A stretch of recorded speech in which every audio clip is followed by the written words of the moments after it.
Hello guys, and welcome back to my channel. My name is Masha and this is the Wonder Woman Within. If you are new to my channel, I invite you to subscribe so you can see more videos like this. And we do talk about a lot about fashion, health, and mindset. So if that's something you're interested, please keep watching.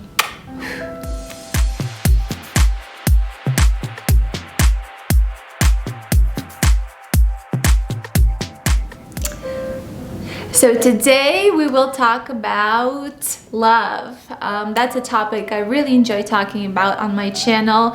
I think it's a big part of our experience on this planet as human beings. And the reason I am a little bit glamorous today, I decided to put on, a little bit more makeup than I'm used to, and my dress that honestly I've never worn out, is to celebrate the fact that I became a Mrs. just this Monday, a few days ago. I'm recording this around April. So we got married on April 3rd with my beautiful husband, and we've been together 3 years. And I wanted to talk to you about how I found the one, and a lot of things that you hear in this video is something probably you are not used to hearing. And if you are looking for tips on how to find your second half, how to find somebody to complete you, as Jerry Maguire said, this is not the video for you. So please continue watching if you want to hear a new perspective on how to find the one you've been looking for. All right, so for me, my story goes as far before I found my husband now is I was going through a lot of different experiences. I'm not saying I had a lot of boyfriends, not by any means at all, but I did have 2 engagements prior to my marriage, and I shared it in one of my videos. I will link it in this video right here. But yes, I basically went through a lot of lessons in my life, discovering on what I wanted and most definitely what I did not want, hence why those relationships didn't work out. I'm not here to glorify the fact that I was the one that left most of my relationships, but I knew what I wanted, and when I saw a red flag or things that were just that I was not deserving of, the treatment or miscommunication, those are the red flags that I noticed that made me leave those relationships. So I was engaged when I was 19 years old. It was my first relationship ever, and I was young. I was in a fairy tale kind of a moment of my life where I was cared more about planning the wedding, the colors of the wedding, my dress, more about the person that I was going to marry. And I know it does not sound right, but most of ladies that I know also have been stuck or consumed by that fairy tale dream of marrying the person just for the beautiful wedding, right? So I realized, especially after he converted religions, he became very fanatical about the religion that he changed his faith to, and I kind of got a little bit scared. And I am religious. I have been spiritual most of my life, but I do have faith that I do follow. I do believe in God, but I don't want to feel like I have joined a cult, if that makes sense. So that felt like with the direction we were going, and a lot of stuff he was doing in church did not match what he was doing outside of church. So it was very hypocritical. So I left that relationship and pursued my career and got engaged in my early 30s to a guy that I barely knew. Swept off my feet thinking that, if a man appreciated and worshipped me, that was what I needed in my life. But I did not feel the same toward him. And I felt it was very selfish of myself to marry somebody because of the way they just treated me.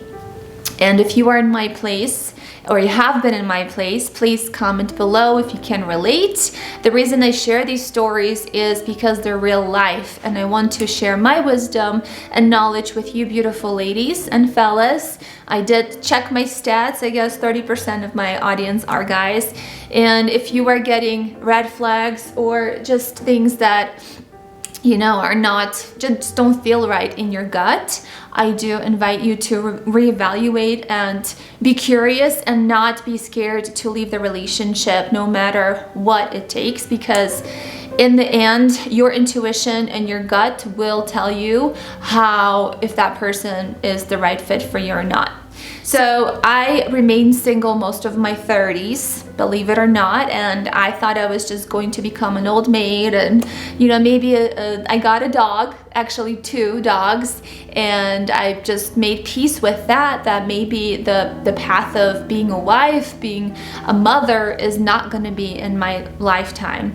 And I accepted that, and it was really hard, it was really painful, because I do have that nurturing, natural tendency to nurture people, and I really wanted to become a mom, and I felt like it wasn't happening. I was meeting all the wrong guys, getting tired of the dating apps, and I was stood up on a couple dates. I shared that in my other video, and just went through hell, to be honest, to meet finally my husband. And what it took to meet him, number 1 was getting to know myself, because when we don't know ourselves, even our flaws, not just the best parts, but also the flaws, maybe parts of us that need extra attention or tendering to, it's hard for the other person to stay in a relationship with us, because we become needy,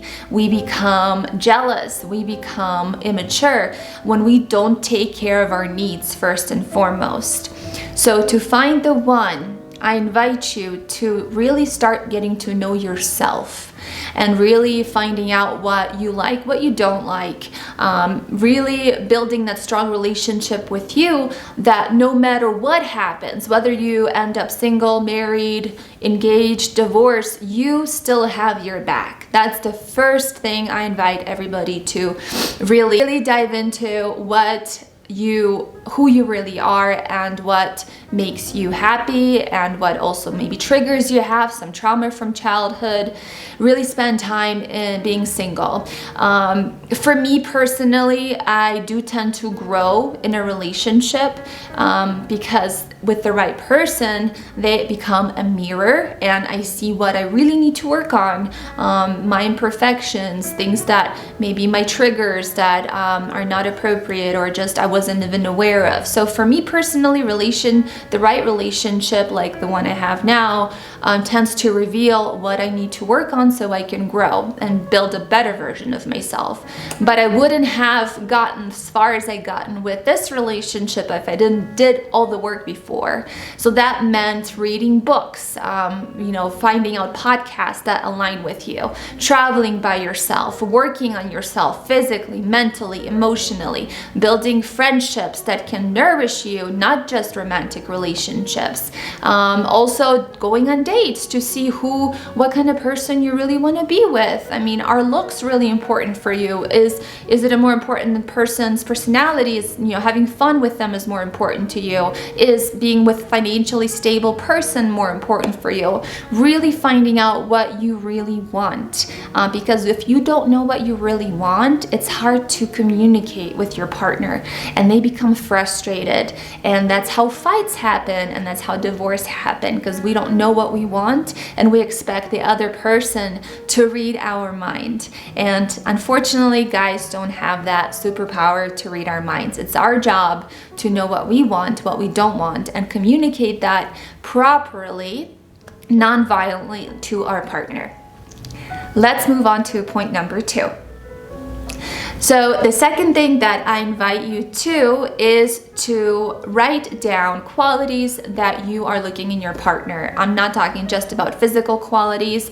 I did write down I want 6'2" guy that takes care of his health, is a great father, and just a lot of qualities that actually will be more important in your life together versus looks. Because obviously, you know, they can lose their job, they can lose their looks, they can, you know, change over time, but the core qualities, the core values of that person most likely won't change. So maybe them having a great sense of humor, maybe them being generous, maybe them having a large family, stuff like that. And things that you can control out of those qualities that you wrote down, I invite you to become that for yourself. So start building that true partner that you want within you, first and foremost. The third point, I invite you to read an amazing book. I actually lent it to my beautiful friend who I think will also benefit from that. I was introduced to it from another friend, so I'm passing it on as a torch to educate women on how to become the one they've been looking for. If you haven't heard of it, it's called You Are the One You've Been Looking For. And it is by Rick Schwartz, which is the psychotherapist who made IFS therapy mainstream, and I believe he developed it as well with another person. If you've never heard of IFS therapy, it's internal family systems. I will make a video more about it in the future, but the book basically takes you through several exercises and also ideas on how to work on that wounded part of you that maybe you have never taken care of from your early childhood years. Maybe you were shamed, maybe you were abused, maybe you were screamed at as a child, and we learn how to deal with certain situations. Some people call it attachment styles, right? But we train what love is to us from early childhood, and a lot of times it is not correct. It is, you know, being too attached to our parent. We become too attached to our partner. Being not vulnerable with our parents, being very, you know, having a guard up, will make sure that we have a guard up with our partners as well. So it's in a way we have control to retrain our brain and our emotional state to reparent those wounded parts of us that are very vulnerable, so we can fully be open and fully be present and fully be ourselves with our partner. And they can also feel safe to be fully open and vulnerable with us. So those are my tips for you on how to find the one you've been looking for. And if you're in a relationship right now that you are questioning whether it's going to work out or not, of course, doing the work is important. Finding support with the right therapist, with the right tools, friends that you trust is important. But to be completely honest, whatever is meant to be will be. I truly believe in that. And if it's not with this current partner you're with, it might be with another partner that's even better for you, for your growth, for your life, for your children. We don't want to get married to get divorced, right? That is not something we do when we say our vows. But I believe every person in our life has a gift to teach us a lesson. And I hope and I will do my best to be the best wife I can be with my husband. But things change, and I hope that we live 50 plus years together, and I love him dearly, and I will continue doing the work and grow as a human being. But I do have faith that people come in our lives for a reason, and they also leave our lives for a reason. I am extremely happy right now. I'm very excited about starting our life. We are going on a honeymoon for a few weeks. I will post my outfits for that vacation. I hope this video is very helpful. Please consider subscribing to my channel if you want more videos like this about mindset, health, and style. And I will see you on the next one.